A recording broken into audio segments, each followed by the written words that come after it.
Hello students, मैं doctor Sangeeta Mathur, associate professor राजनीति विज्ञान, LBS गवर्नमेंट कॉलेज कोटपुतली।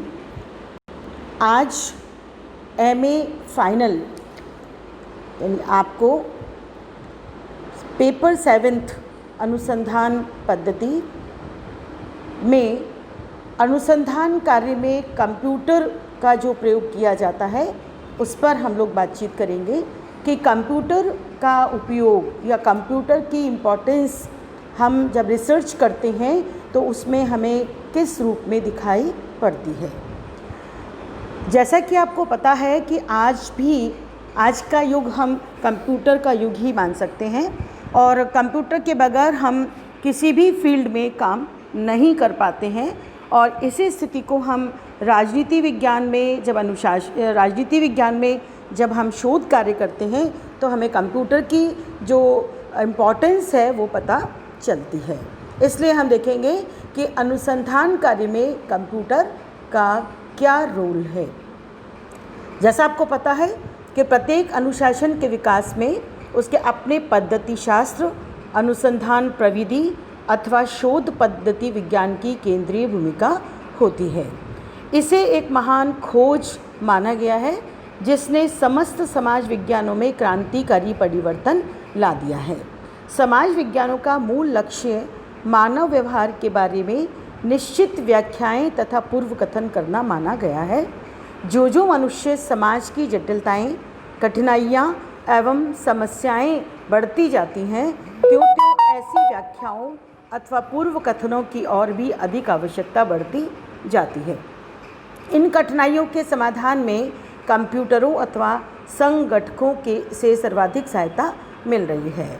1945 के युद्ध समाप्त होने के पश्चात सामाजिक विज्ञानों के साथ साथ प्राकृतिक विज्ञानों विशेषकर कंप्यूटर के क्षेत्र में विकास की गति तीव्र हो गई।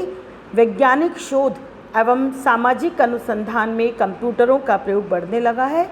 वर्तमान में कंप्यूटर की इतनी विविध उपयोगिताएं हैं कि सभी पर विचार करना संभव नहीं है। भविष्य की अभी और भी कल्पना करना बहुत ही मुश्किल है कि कंप्यूटर का आगे कितना हम प्रयोग कर पाएंगे।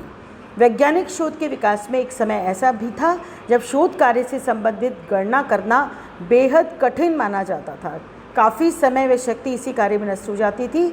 इसके बावजूद भी गलती होने की संभावना बनी रहती थी। कंप्यूटर ने इस क्षेत्र में बहुत योगदान दिया है। इसी कारण से शोध कार्यों के स्तर व मात्रा में गुणात्मक वृद्धि हुई है। सन 1955 के बाद से व्यावसायिक क्षेत्र में कंप्यूटरों का अधिकाधिक प्रयोग होने लगा। तीव्र तकनीक विकास के कारण अब छोटे उद्योग भी कंप्यूटर की कीमत वहन कर सकते हैं। कंप्यूटर के बढ़ते हुए उपयोग से सामाजिक विज्ञानों का क्षेत्र अछूता नहीं रहा। सामाजिक अनुसंधान में कंप्यूटर का प्रयोग करके अनुसंधान कार्य को और अधिक सरल, सुगम और शीघ्र और उपयोगी बनाया जा सकता है।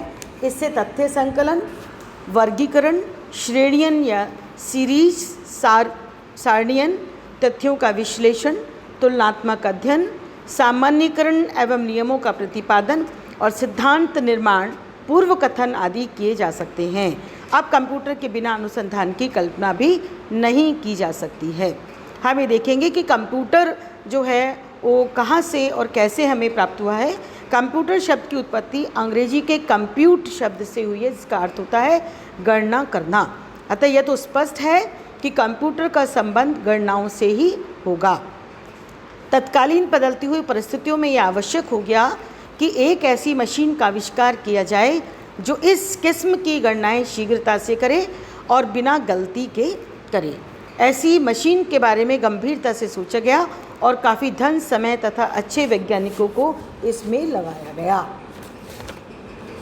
अब हम देखना चाहेंगे कि कंप्यूटर के अंतर्गत कंप्यूटर के कतिपय गुण क्या क्या हमें दिखाई पड़ते हैं।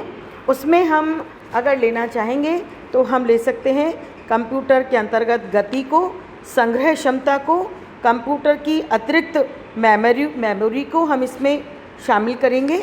उसी के साथ परिशुद्धता, एक्यूरेसी इसमें कितनी होती है, व्यापक उपयोगिता पाई जाती है, स्वचालन यानी ऑटोमेशन हमें दिखाई पड़ता है और सक्षमता की बात भी हम इसके गुणों के अंतर्गत करेंगे। सबसे पहले हम गति की बात करें, स्पीड की, कि कंप्यूटर का सबसे ज़्यादा महत्व अपनी तेज़ी से काम करने की क्षमता के कारण है। कंप्यूटरों में शीघ्रता, त्वरा, क्षिप्रता, जल्दी या अविलंबता के बजाय तात्कालिकता होती है। सामान्य कंप्यूटर सेकंड के 1,00,000वें हिस्से यानी माइक्रो सेकंड को काम करते हैं और अत्याधुनिक कंप्यूटर तो नैनो सेकंड, पिको सेकंड तक में कार्य करते हैं। दूसरा, अगर हम देखें संग्रह क्षमता, तो हम कह सकते हैं कि जिस तेज़ी से कंप्यूटर डाटा प्रोसेसिंग करते हैं उतनी ही तेज़ी से डाटा उपलब्ध भी कराते हैं। दो तरह की मेमोरी की हम बात कर सकते हैं, एक है आंतरिक मेमोरी और एक है अतिरिक्त मेमोरी। अगर हम आंतरिक मेमोरी की बात करें तो ये आंतरिक मेमोरी में टेप, डिस्क ये इसके रूप में होती है और मुख्य मेमोरी सेंट्रल प्रोसेसिंग यूनिट का ही एक हिस्सा होती है जिसे सेमी कंडक्टर मटेरियल से बनाया जाता है। और अतिरिक्त मेमोरी जो है वो मान लीजिए 1024 अक्षरों को स्टोर करने की क्षमता अगर किसी कंप्यूटर के अंतर्गत है तो 1 किलोबाइट मेमोरी केबी कहा जाता है। 64 केबी है तो इसका अर्थ है 64 इंटू 1024 किलोबाइट, और मेगाबाइट और गीगाबाइट में इसको आंका जाता है। अगर हम परिशुद्धता की बात करें तो ये बात निर्विवाद सत्य है कि कंप्यूटर बहुत कम गलती करता है, वे काफ़ी हद तक शुद्ध परिणाम देता है और कंप्यूटर स्वयं कभी भी गलती नहीं करता है। व्यापक उपयोगिता आज हम इसकी देख सकते हैं। कंप्यूटर द्वारा संपादित कार्यों की व्यापकता दिनों दिन बढ़ती जा रही है। प्रोग्राम लिखकर हजारों काम कंप्यूटर द्वारा कराए जा सकते हैं। स्वचालन यानी ऑटोमेशन भी इसके अंतर्गत हम देख सकते हैं कि एक बार प्रोग्राम एवं डाटा तैयार हो जाने एवं त्रुटि रहित हो जाने पर उसे कंप्यूटर पर चलाया जा सकता है। उसे कंप्यूटर में संग्रहित करके चला देने के बाद बार बार मानवीय सहायता की आवश्यकता नहीं होती है। वह एक के बाद एक निर्देशों का शीघ्रता से पालन करता चला जाता है एवं वांछित परिणाम निकालकर आउटपुट उपकरण पर प्रेषित कर देता है। लास्ट में हम इसके गुण के संदर्भ में सक्षमता लेंगे कि कंप्यूटर मूलतः एक इलेक्ट्रॉनिक मशीन है, अतः इसमें कार्यभार अधिक होने पर भी इसको थकावट महसूस नहीं होती है, कोई चिन्ह लक्षित नहीं होते हैं। अन्य कई आंतरिक मशीनें कार्यभार अधिक होने पर खराबी के लक्षण देने लगती है, परंतु इस इलेक्ट्रॉनिक मशीन में ऐसा नहीं होता है।